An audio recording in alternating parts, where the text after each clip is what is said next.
बच्चों कैसे हो आप लोग? भाई आज हम बहुत ही मजेदार टॉपिक पढ़ने वाले हैं और बच्चों इसमें से 12 पेपर में पूछे जाते हैं और इसमें से प्री बोर्ड के पेपर में सवाल आने वाला, ध्यान रखना। तो एक एक क्वेश्चन को, एक एक टॉपिक को बिल्कुल सही तरीके से समझेंगे। और बच्चों आज जो है हम समझेंगे कि जो नर होता है, नर का मतलब बच्चों जो लड़का होता है, जो मेल होता है, उसका सिस्टम कैसे काम करता है, उसके सिस्टम के बारे में बात करेंगे। डायग्राम तो बहुत बढ़िया बनाया है, ठीक है, डायग्राम बहुत बढ़िया बना हुआ है। तो इस डायग्राम के माध्यम से हम समझेंगे कि जो हमारा सिस्टम है, जो नर जनन तंत्र है, वो कैसे काम करता है और किस तरीके से जो शुक्राणु बनता है और शुक्राणु को आगे कौन पहुंचाता है और शुक्राणु को बनने के लिए कौन कौन से प्रोटीन चाहिए, क्या क्या चाहिए और जो शुक्राणु होता है वो क्या होता है, उसके बारे में बच्चों एक एक करके हम बात करने वाले हैं। तो ध्यान से सुनना है, समझना है, बीच में कोई बोलेगा नहीं, ठीक है बच्चों। तो उससे पहले बच्चों युग्ना आरंभ के बारे में बात करते हैं। ये बोर्ड के पेपर में कई बार आया हुआ सवाल है, 3 नंबर का सवाल है जो बोर्ड के पेपर में पूछे जाते हैं। युग्नारंभ का मतलब होता है बच्चों कि जब शुक्राणु बनना शुरू हो जाता है, जब हमारे शरीर में मतलब लड़कों के शरीर में शुक्राणु बनने लग जाता है और लड़कियों के शरीर में अंड बनने लग जाता है, मतलब अंडाणु बनने लग जाता है, तो उसे युग्ना आरंभ कहते हैं। युग्ना आरंभ का मतलब होता है बच्चों कि जब हम बाप बनने लायक बन जाते हैं, लड़कियां माँ बनने लायक बन जाती है, वहां से शुरू क्या हो जाता है, युग्ना आरंभ शुरू हो जाता है। वहां से हमारे शरीर में बहुत सारे परिवर्तन भी होने लग जाते हैं। अब देखो कौन कौन सा परिवर्तन होता है भाई। एक समान, एक जैसा परिवर्तन क्या होता है, सुनो ध्यान से भाई।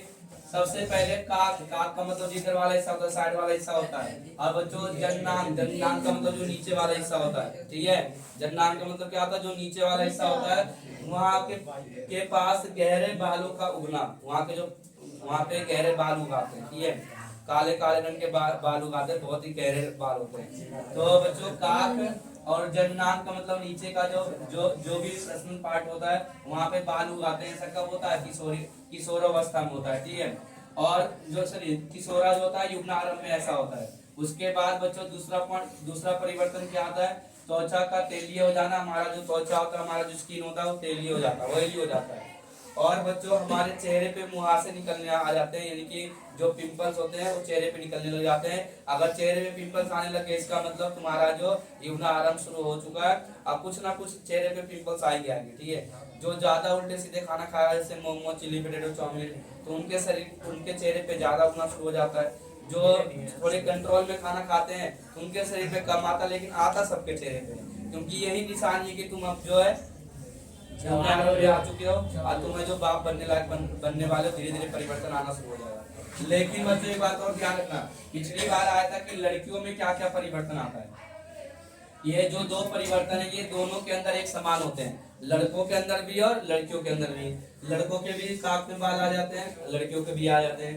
लड़कों के लिए जन्नांग, जन्नांग का मतलब पता ना, जो प्राइवेट पार्ट होता है वहाँ पे आसपास जो बाल होते हैं। और लड़कियों को भी आ जाते हैं और लड़कों के भी आ जाते हैं। और लड़कियों के भी जो चेहरा होता है तेली हो जाता है, त्वचा जो होता है, लड़कों के भी हो जाते हैं। और मुंह से दोनों को निकलते हैं, तो ये दोनों से एक समान परिवर्तन आता है। और अलग अलग क्या क्या परिवर्तन आते हैं, देखो बच्चों ध्यान से। लड़कियों में क्या परिवर्तन आता है, स्तन जो होता है, स्तन का कार्य में वृद्धि होती है, ठीक है, जो ब्रेस्ट होता है उसका साइज जो होता है इंक्रीज हो जाता है। और लड़कों का तो भाई ब्रेस्ट नहीं होता, लड़कों का चेस्ट होता है, छाती होता है, उसके छाती में कोई परिवर्तन नहीं आता, ठीक है। लड़कियों के ब्रेस्ट में बच्चों परिवर्तन आता है, लड़कियों का जो स्तन होता है उसका आकार बढ़ जाता है और रजोधर्म शुरू होने लग जाता है। रजोधर्म का मतलब पीरियड शुरू हो जाता है। लड़कियों के अंदर जो 28 दिनों पे पीरियड होता है, जो कि हम मादा जन्म तंत्र में पढ़ेंगे। तो रजोधर्म का मतलब होता है कि पीरियड होना शुरू हो जाता है, यानी कि हर 28 दिन पे जो एग बनने लग जाता है। और एक ओवरी में से एक जो अंडाशय होता है उसमें से एक एग बनता है, ठीक है, और हर 28 दिन पे बनता है। इसके बारे में डिटेल में आगे पढ़ेंगे। आगे देखते जाओ बच्चों, रजोधर्म का मतलब समझ में आ गया कि एग बनने लग जाता है। और उसके बाद बच्चों लड़कों में क्या परिवर्तन आता है, देख लो, चेहरे पे दाढ़ी और मूंछ निकलना शुरू हो जाता है, चेहरे पे दाढ़ी और मूंछ निकलने लग जाते हैं। और आवाज का फटना, आवाज भी फटने लग जाता है।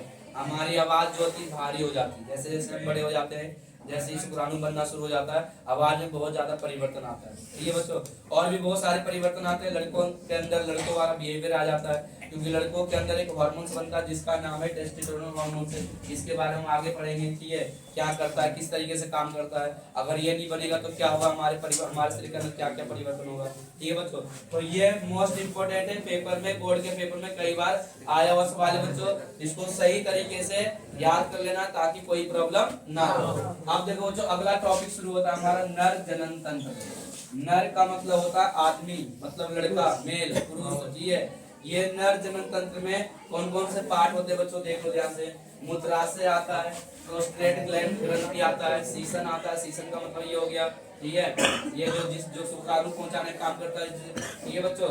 और मूत्र मार्ग आता है, विरसन कोष आता है, विरसन आता है, शुक्रवाहिनी आता है, मूत्र नलिका आता है, शुक्राशय आता है। इन सब के बारे में बच्चों हम बात करते हैं। अब किस तरीके से शुक्राणु है जो बिल्कुल लिक्विड के फॉर्म में शरीर से बाहर निकलता है, और किस तरीके से शुक्राणु का जो पोषण मिलता है, और एक बार में कितने शुक्राणु निकलते हैं, और शुक्राणु कितने दिनों तक जिंदा रहते हैं, इन सब के बारे में बच्चों हम बात करते हैं, ठीक है। और शुक्राणु का आकार कैसा होता है, उसका सिर कैसा होता है, उसका पूंछ कैसा होता है, सिर का काम क्या होता है और पूंछ का काम क्या होता है, इनके बारे में बच्चों एक एक करके डिटेल में पढ़ने वाले हैं। और लड़कों के अंदर कितने साल के बाद शुक्राणु बनने लग जाता है, और कितने सालों तक शुक्राणु बनता है, और लड़के कब तक बाप बन सकते हैं, और कौन सा एज में बच्चा पैदा करना चाहिए कि बच्चा जोशीला पैदा हो, इसके बारे में बच्चों हम बात करेंगे, ठीक है। सबसे पहले बच्चों, पुरुष का जो सबसे मेन पार्ट होता है, सबसे मेन पार्ट, सबसे अलौकिक चीज जो होता है, ठीक है, वो होता है विरसन। विरसन का मतलब बच्चों दो आलू लटके होते हैं नीचे की तरफ, ये 2 आलू होते हैं लड़कों के अंदर। कितने आलू होते हैं, 2 आलू, 2 आलू होते हैं, ठीक है। और इसे हम विरसन कहते हैं, इसे हम क्या कहते हैं, विरसन कहते हैं, ठीक है। 2 आलू को विरसन कहा जाता है। और बच्चों ये कहते हैं करोड़ों में बिकता है, लेकिन ऐसा नहीं है, ठीक है, सबके अलग अलग रेट होते हैं। ये मत समझना कि 6 करोड़ का, 6 करोड़ का, 6 करोड़ का, बच्चों ऐसा नहीं है, ठीक है, ये करोड़ों में नहीं बिकता, क्योंकि ये तो जब तक शरीर से जुड़ा रहेगा तभी तक काम करेगा।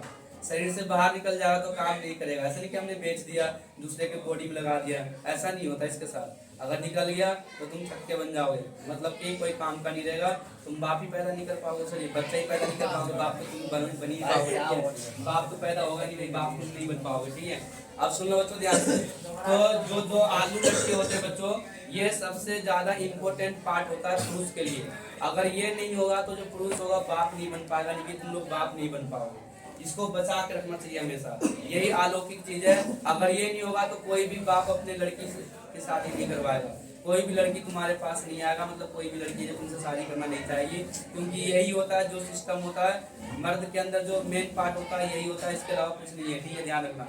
अब बच्चों एक टेस्टिस जो होता है, एक विरसन जो होता है 14 से लेकर 17 ग्राम तक होता है, ध्यान रखना, 14 से लेकर 17 ग्राम तक का होता है। अगर 2 होगा तो वो भी 14 से लेकर 17 ग्राम तक का होता है, ठीक है। लेकिन बच्चों जब इसके अंदर पानी भर जाता है किसी कारणवश, जैसे मान लिया बिना सपोर्टर के हम रनिंग कर रहे हैं, बिना सपोर्टर के योगा कर रहे हैं, एक्सरसाइज कर रहे हैं, हैवी वजन उठा रहे हैं, तो इसके अंदर जो है पानी भर जाता है। अब बच्चों जब पानी भर जाता है तो आम की तरह लटक जाता है, इतने बड़े बड़े हो जाते हैं, किसी किसी के इतने भी बड़े हो जाते हैं, और ऐसे कंडीशन में इतने बड़े हो जाते हैं, इतने बड़े बड़े ऐसे चलना पड़ता है इनको, ऐसे पैरों को ऐसे फैलाते हैं, ठीक है।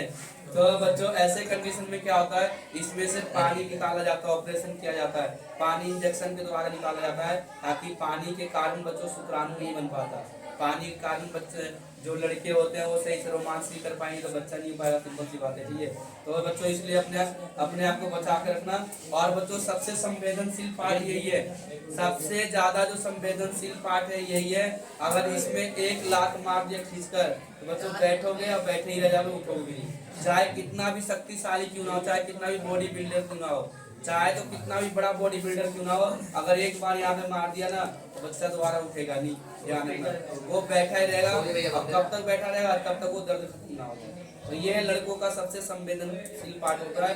अगर मान लिया तुमसे कोई बहुत ज्यादा शक्तिशाली है और तुम्हें मारना आया, बस 1 लाख मेन पॉइंट पे कहानी खत्म, सारा शक्तिशाली बॉडी खत्म, ठीक है, ठीक है। लड़कों का पहले पढ़ लें, उसके बाद पढ़ेंगे लड़कियों के बारे में, ठीक है। और बच्चों देख लो, इसी विरसन के अंदर 2 प्रकार की चीजें बनती है। अब विरसन जो होता है क्या क्या बनती है उसके बारे में बात करेंगे। विरसन किसके अंदर होता है, विरसन कोष के अंदर होता है। विरसन जो होता है बच्चों, विरसन कोश के अंदर होता है, और ये जो होता है एक थैली होता है, एक ऐसा थैली होता है जो टेम्परेचर को, तापमान को मेंटेन करता है, तापमान को नियंत्रित करता है। क्योंकि बच्चों शुक्राणु बनने के लिए बॉडी के तापमान से 2 से 3 डिग्री टेम्परेचर कम चाहिए। शरीर के तापमान से 2 से 3 डिग्री तापमान कम चाहिए, तभी शुक्राणु बनेगा। इसीलिए बच्चों, इसीलिए जो विरसन होता है, जो 2 आलू होते हैं बाहर की तरफ लटके होते हैं, शरीर के बाहर होते हैं। कभी सोचता है कि ये बाहर ही क्यों होते हैं, अंदर क्यों नहीं होता? क्योंकि बच्चों बाहर इसलिए होते हैं, अगर अंदर होंगे तो शुक्राणु नहीं बन पाएगा, और शुक्राणु नहीं बन पाएगा तो बच्चा पैदा नहीं होगा। भाई शुक्राणु बनने के लिए शरीर के तापमान से 2 से 3 डिग्री सेल्सियस तापमान कम चाहिए, तभी शुक्राणु बन पाएगा। ठीक है बच्चों, तभी शुक्राणु है जो बन पाएगा। और जो विरसन कोश होता है बच्चों, ये क्या करता है? तापमान को नियंत्रित करता है। जैसे बच्चों अभी सर्दी का मौसम है, विरसन क्या करता है? विरसन कोश क्या होता है? चिपक जाता है, सही से सबका चिपक गया हुआ। ठीक है, गर्मियों में लटक जाता है, क्योंकि गर्मी में टेम्परेचर ज्यादा होता है। जैसी तापमान कम होगा चिपक जाएगा, जैसी तापमान ज्यादा होगा लटक जाएगा। वही सर्दी, और जैसे लड़के नहाने जाते हैं चिपक जाता है, नहा के जैसी धूप में जाते हैं लटक जाता है। तो भाई कितना बढ़िया बनाया भगवान ने, जो भी बनाया है बिल्कुल हमारे अनुसार ही बनाया है। भाई कहाँ पे तापमान है जो नियंत्रित होना चाहिए, कहाँ पे तापमान है जो बढ़ना चाहिए, ये सारी चीजें भगवान ने बिल्कुल सोच समझ कर बनाया है। जैसे विरसन कोश को ही देख लो, किस तरीके से तापमान को नियंत्रित करता है। क्या हमें पता था ये चीजें कि ये तापमान को नियंत्रित करता है? भाई बॉडी अपने आप काम कर रही है। सोच लो, हमारा जो शरीर अपने आप काम कर रहा है, कभी जो सिग्नल आना चाहिए, कभी जो सिग्नल नहीं आना चाहिए, क्या देखकर सिग्नल आना चाहिए, क्या देखकर नहीं आना चाहिए, ये सारी जो अपने आप में जो नियंत्रित होता है। और बच्चों देख लो ध्यान से, एक बार में करोड़ों से ज्यादा शुक्राणु जो निकलता है, एक बार में करोड़ों से ज्यादा शुक्राणु निकलता है। ध्यान रखना, ये देखो शुक्राणु के एक शुक्राणु का कार्य ऐसा होता है, इसे सिर बोलते हैं, और ये पूंछ होता है। ठीक है, सिर और पूंछ इसलिए होता है ताकि शुक्राणु आगे की तरफ ऐसे बढ़े जल्दी जल्दी। ठीक है बच्चों, अगर पूंछ नहीं होगा ना तो आगे की तरफ बढ़ ही नहीं पाएगा, इधर ही मर जाएगा। रेस नहीं जीतेगा तो भाई रेस नहीं जीतेगा तो बच्चा ही नहीं हुआ, सिंपल सी बात है। दुनिया में जितने भी लोग आए हुए हैं सब रेस जीत कर आए हुए हैं। यदि 1 करोड़ लोगों को हरा कर आए हुए हैं। यहाँ पे जितने भी बैठे हुए सब रेसर है, जितने भी यहाँ पे लोग हैं सब रेसर है, मैं भी एक रेसर हूँ। ठीक है भाई, अपने आप को मामूली बात नहीं समझना, करोड़ों लोगों को हरा कर तुम यहाँ पे जीते हो, तब यहाँ पे बैठे हो। जो जीत जाते हैं वही यहाँ दुनिया में आते हैं, जो हार जाते हैं वो नाले में चले जाते हैं। ठीक है, तो बच्चों तुम क्या हो? रेसर हो। तो हेड जो होता है, हेड और पूंछ इसलिए होता है बच्चों ताकि ये जो हेड जो आगे की तरफ बढ़ सके। जो भी मामला होता है हेड के अंदर ही होता है, सिर के अंदर ही होता है। जो भी मामला होता है ना सिर के अंदर होता है, पूंछ में कुछ नहीं होता। पूंछ तो इसलिए दिया जाता है ताकि आगे बढ़ने में कोई प्रॉब्लम ना हो। जैसे पतंग उड़ाते हैं, पतंग में पूंछ दे देते हैं, तभी तो पतंग ऊपर जाती, ताकि भाई स्पीड बढ़े, स्पीड बढ़ाने के लिए पूंछ दिया जाता है। और शुक्राणु के स्पीड बढ़ाने के लिए पूंछ दिया जाता है। और जैसे बच्चों शुक्राणु एग से मिलता है, ठीक है, तो हेड अंदर जाता है, पूंछ बाहर ही रह जाता है। सिर्फ हेड जाता है अंदर, सिर जाता है अंदर, बाकी पूंछ का कोई काम नहीं होता, पूंछ बाहर ही रह जाता है। क्योंकि जो भी मामला होता है, जो भी लड़कों का डीएनए होता है, जो भी लड़कों का युग्मक होता है, वो इसके अंदर ही होता है। मामला इसके अंदर होता है, इसके अंदर कोई मामला नहीं है, ये सिर्फ आगे बढ़ाने के लिए होता है। अब तो सबके बीच में पागलों की तरह रेस लगे होते हैं, पागलों की तरह भीड़ में सब भाग रहे होते हैं, सब भाग रहे होते हैं, बिल्कुल स्पीड में भाग रहे हैं। ठीक है, लेकिन बच्चों कुछ देर के लिए तो अपने आप भाग रहे होते हैं। जब इंसान रोमांस कर रहा होता है तो ऐसे कंडीशन में वो अपने आप भाग रहे होते हैं, लेकिन आगे की तरफ सफर तय करने के लिए पूंछ की जरूरत पड़ती है। अंदर जब शुक्राणु अंदर जाता है, गर्भाशय में जाता है, क्योंकि बच्चों जो अंडवाहिका होता है वहां पे शुक्राणु मिलता है। अंडवाहिका जहाँ पे भी होता है ना, अंडवाहिका हम पढ़ेंगे, जब फीमेल के बारे में पढ़ेंगे तो पता चलेगा अंडवाहिका क्या होता है। वहां पे जाके शुक्राणु मिलता है। मीलों का दूर रास्ता तय करना पड़ता है, बहुत ज्यादा दूर का रास्ता होता है तय करना। ठीक है, और सब स्पीड में जा रहे होते हैं। और शरीर के अंदर मादा जो गर्भाशय होता है उसमें बहुत ही खतरनाक केमिकल बन रहे होते हैं। कुछ तो शुक्राणु झेल ही नहीं पाता, बेचारा मर जाता है रास्ते में। सारे नहीं झेल पाते हैं, जो झेल पाते हैं वही जाकर मिलते हैं, बाकी तो रास्ते में टपक जाते हैं, वो झेल ही नहीं पाते। इतना खतरनाक सब्सटेंस बन रहा होता है, इतना खतरनाक जहरीला पदार्थ बन रहा होता है, क्यों झेल ही नहीं पाते। ठीक है, तो जो झेल पाते हैं वो जाकर यहाँ पे बैठे हुए हैं। और मैं भी पढ़ा रहा हूँ, मैं भी झेल के आया हूँ, तुम भी झेल के आए हो। ठीक है, जितने भी दुनिया में सब झेल के आए हो। अब बच्चों देख लो ध्यान से, एक शुक्राणु 4 से लेकर 4 दिनों तक जिंदा रह सकता है। 4 घंटे से लेकर 4 दिनों तक जिंदा रह सकता है किसी भी मादा के शरीर के अंदर। 4 घंटे से लेकर 4 दिनों तक जिंदा रह सकता है किसी भी मादा के शरीर के अंदर। ठीक है, वो अपने आप को बचाने की कोशिश करता है। बहुत लड़ता है, बहुत है जो कष्ट उठाता है, लेकिन अंत में मर जाता है।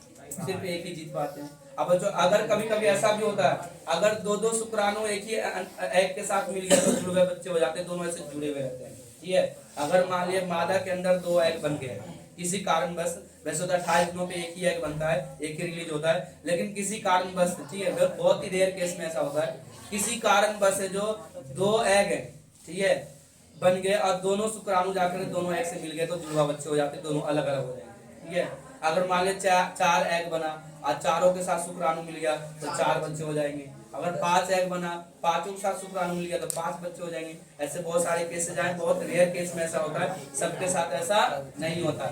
और बच्चों आगे हम पढ़ेंगे कि आखिर जो किन्नर होते हैं, ठीक है, वो कैसे पैदा लेते हैं, आखिर क्या रीजन होता है, उनका सिस्टम ही बदल जाता है, ठीक है, उल्टा पुल्टा हो जाता है, सब कुछ उल्टा पुल्टा हो जाता है। इसके बारे में आगे पढ़ेंगे। तो बच्चों विरसन के अंदर शुक्राणु बनता है, जो विरसन कोष में होता है। विरसन कोष जो होता है थैली होता है, जो तापमान को नियंत्रित करता है, जो तापमान को क्या करता है, नियंत्रित करता है। अब बच्चों जैसी शुक्राणु, ध्यान से देखते जाना, जैसी शुक्राणु शुक्र वाहिनी के द्वारा, शुक्र वाहिनी बच्चों रास्ता होता है, ध्यान रखना, शुक्र वाहिनी जो होता है रास्ता होता है, शुक्र वाहिनी क्या होता है, रास्ता होता है। जिस रास्ते से शुक्राणु किसके अंदर जाता है, सीसन के अंदर जाता है। जिस रास्ते से शुक्राणु शुक्राशय में जाता है, किस में जाता है, शुक्राशय में जाता है। जिस रास्ते से शुक्राशय में जाता है, शुक्राशय में लिखा नहीं क्या, इधर लिखा हो कहीं पे, जिस रास्ते से शुक्राशय में जाता है, शुक्राशय जो तो जहाँ पे शुक्राणु इकट्ठा हो जाता है, जहाँ पे शुक्राणु, जैसे इसके अंदर शुक्राणु बना, शुक्र वाहिनी के द्वारा शुक्राशय में जाके शुक्राणु जो इकट्ठा हो गया, प्रेशर आएगा, फिर अचानक से बाहर निकलेगा, फोर्स के साथ बाहर निकलेगा। तो पहले यहाँ पे इकट्ठा होता है। ठीक है भाई, हमारे शरीर के अंदर विरसन के अंदर दो चीजें बनती है, ध्यान रखना। एक तो भाई शुक्राणु बनता है और दूसरा बनता है टेस्टोस्टेरोन हार्मोन से। लड़कों के अंदर लड़कों वाला हार्मोन टेस्टोस्टेरोन हार्मोन होता है, यही तो दर्शाता कि तुम लड़के हो। अगर टेस्टोस्टेरोन हार्मोन नहीं बनेगा ना तो लड़कों वाला कोई बिहेवियर नहीं रहेगा। और इस हार्मोन्स को सेक्स हार्मोन्स भी कहा जाता है। यही है दिमाग पे हावी होता है, जिसके कारण शुक्राणु रिलीज होता है। अगर ये नहीं होगा तो शुक्राणु रिलीज ही नहीं होगा, शुक्राणु बनेगा ही नहीं, और शुक्राणु बनेगा नहीं तो रिलीज नहीं होगा, रिलीज नहीं होगा तो तुम बाप नहीं बन पाओगे। तो बच्चों शुक्राणु, ये टेस्टोस्टेरोन हार्मोन्स को सेक्स हार्मोन्स भी कहा जाता है, और ये लड़कों के अंदर बनता है। और लड़कों के अंदर लड़कों का जो बिहेवियर होता है वो टेस्टोस्टेरोन हार्मोन के कारण ही होता है। कुछ लड़कों को देखा हुआ लड़कियों वाला बिहेवियर होता है उनके अंदर, ठीक है। तो बच्चों हार्मोन्स की गड़बड़ी होता है, किसकी गड़बड़ी होता है, हार्मोन्स की गड़बड़ी होता है। लड़कियों की तरह चलना, लड़कियों की तरह बातें करना, देखा हुआ अपनी क्लास में देखा हुआ, ठीक है। तो बच्चों उसमें उसकी गलती नहीं है, उसमें बच्चों हार्मोन्स की गलती है। किसकी गलती है, हार्मोन्स की गलती है। अगर ये हार्मोन्स नहीं बनेगा तो तुम लड़के नहीं कहलाओगे, तुम्हारे अंदर शुक्राणु नहीं बनेगा। ये बच्चों तो लड़कों के अंदर बच्चों विरसन का मतलब जो दो आलू होते हैं उसके अंदर दो चीजें बनती है, एक शुक्राणु, टेस्टोस्टेरोन हार्मोन।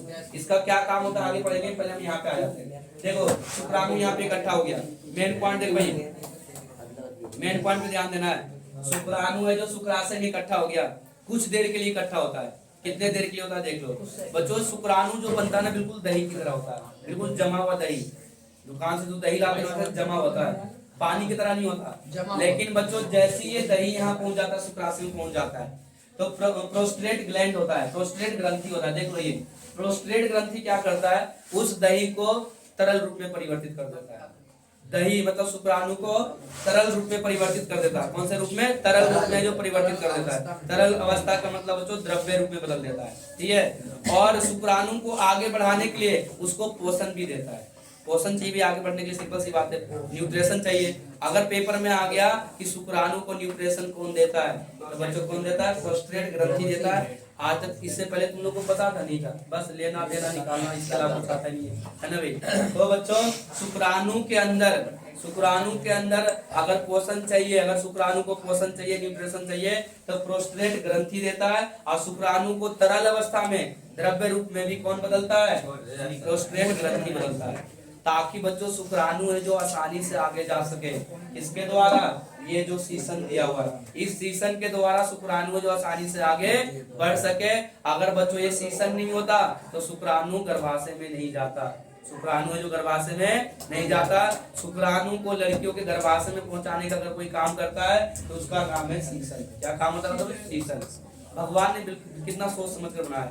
लड़कों को बिल्कुल लड़कियों के अनुसार बनाया, लड़कियों को बिल्कुल लड़कों के अनुसार बनाया। अपने आप को कभी रख के सोचना, ठीक है, सेम टू सेम लड़कियों के अनुसार तुम बने हुए, और लड़कियां जो बनी होते हैं लड़कों के अनुसार बनी होती है, ठीक है, ताकि ये जो आगे जो जनरेशन बढ़ सके। अगर दोनों एक दूसरे के अनुसार नहीं बने होंगे तो आगे जो जनरेशन नहीं बढ़ पाएगा। ठीक है बच्चों, अगर पेपर में आ गया जो शुक्राणु होता है, शुक्राणु को द्रव्य अवस्था में कौन बदलता है? प्रोस्टेट ग्रंथि बदलता है। और शुक्राणु को बच्चों अगर पेपर में आ गया कि शुक्राणु को पोषण कौन देता है, तो प्रोस्टेट ग्रंथि देता है, ताकि ये जो शुक्राणु आगे की तरफ तेजी से निकल सके।